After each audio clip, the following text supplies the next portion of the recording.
Hi everyone, this is Brandon outside with the XGIMI Horizon S Max, beaming onto a 150-inch Elite Screen manual pull-down projector screen.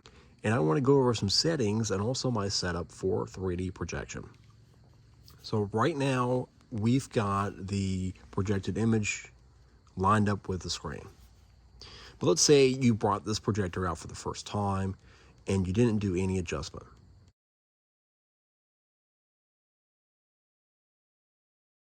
So you'll notice that the projected beam image is way over here, way past it on both sides. Now, how do we fix this? So we can do this in two methods. We can press the settings button on the remote, which is the second button from the top. When we press that, there's an option that's called auto keystone correction. Now, the projector has a laser and a camera built in to measure the distance from the lens to the screen and also detect the edges of the screen surface. So this works very well when you have a projector screen that has black borders around it because it's able to pick that up. So let's press auto keystone correction and see how this looks. The projector is going to beam an image on screen and it's going to align the edges and also perform autofocusing. So within a few seconds, we have a perfectly focused image that matches the borders of the screen. Now let's say by chance, the projector doesn't do it automatically. Using a different screen surface, the laser and the camera can't detect it. Well, let's do it manually. We're going to go and press Restore Default Images. To set this up manually, we're going to go to Manual Keystone Correction. And typically what you would do on most projectors is you'll just pinch the image.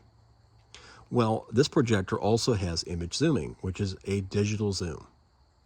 Remember, when you use digital zoom, you are also shrinking the image within the projected frame. So you may lose a little bit of video quality, but of course, the less you use, the better. But since the image is so large at this distance, we might have to use a little bit more than what people would normally use. So we're going to shrink the image as far as we can to get into the screen border. Now, you'll notice that I still have some on the left side. We can fix that by using keystoning correction. So I'm going to press the back button, go to Manual Keystoning, and then I'm going to use the four corners to pinch the image in. So I can see the black border, kind of where the shadow lines up when I move it past it. So I'm going to line that up by eyeballing it. And I'm going to get the bottom up a little bit. Now I'm doing this in complete darkness outside, so it's kind of hard to see. But I'm going to use the borders the best that I can. I'm just pressing and holding on the directional buttons to move it really quickly. And almost there.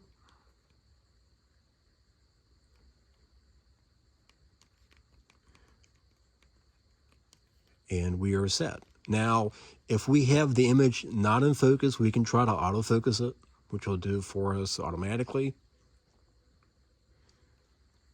Let's say, for example, we are too far out of range, it can't autofocus. Well, we also have manual focus control, which allows us to dial it in separately.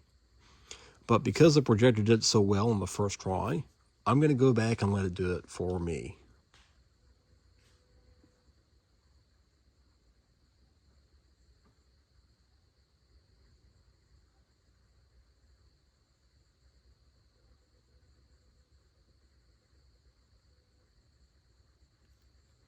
So here we are. Now we have a video source connected to the projector, and I'm going to switch over to that to show you that and also show you my 3D setup.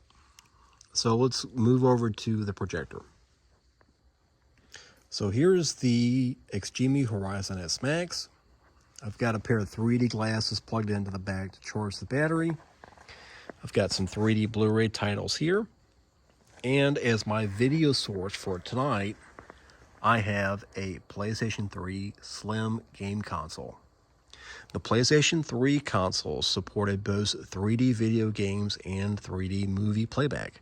It even supported 3D file playback, which is nice. Now let's say, okay, well, I don't have a game console. Well, it's not the end of the world, because you can also play 3D video files on the USB port on the back of the unit. You can pick up 3D Blu-ray titles at your local retailer if available. You can even find these on Amazon and eBay, and even your local thrift stop might have 3D titles available. I found all of these at a popular thrift store called Goodwill. Got them pretty cheap, and I typically try to find either a 3D only title like Avatar, for example, or I try to look for the combination ones, which also includes a standard Blu-ray disc. Now, to watch a 3D movie, you need, of course, a pair of 3D glasses. So these are the XGIMI 3D glasses. These came in a few weeks ago, and they are battery operated, runs off of micro USB for charging. Spec wise, it says it gives you 55 hours of use, which is really good. To enable 3D on the glasses, all you have to do is press the power button at the top, and there is an LED light that illuminates from the front just one time to indicate that it's working. Now, to get 3D set up on the projector, I'm going to show you the settings that you'll have to enable.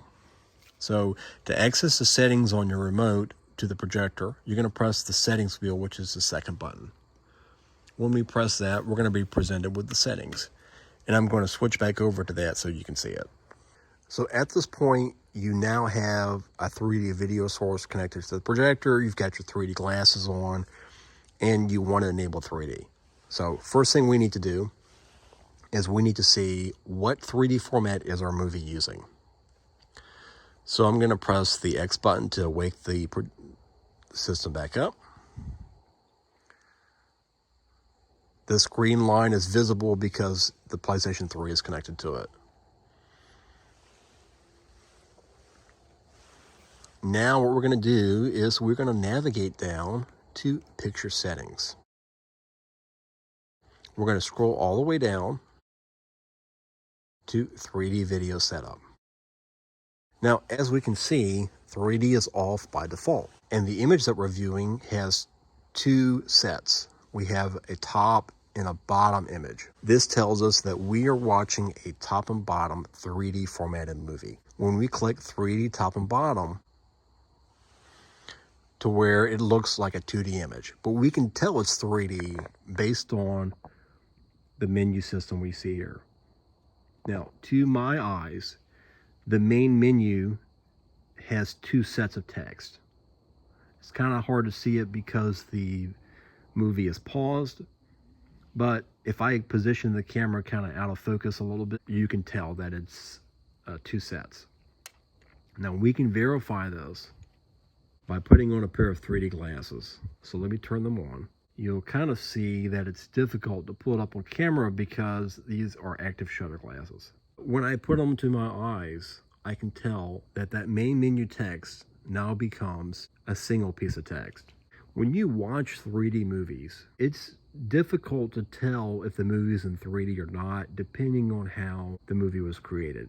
Sometimes 3D is used whenever there's an action performed. Whether in this case, like the money on the table is flying onto the table, you'll actually see a little bit of depth effect with that motion. Sometimes when actors are in a static background, the static background might have some depth of field to where you can kind of be more immersed into the environment. But in reality, 3D really depends on the movie itself. When I look for 3D titles, especially for purchasing, I use websites like 3D Movie Reviews so that I can see if the 3D is any good or not before I put my money onto the movie. So we're going to play just a very short piece of this so we can kind of see the double image effect that we'll have.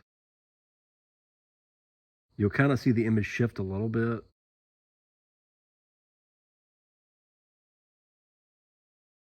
Whenever I pause the movie, the 3D effect kind of goes away.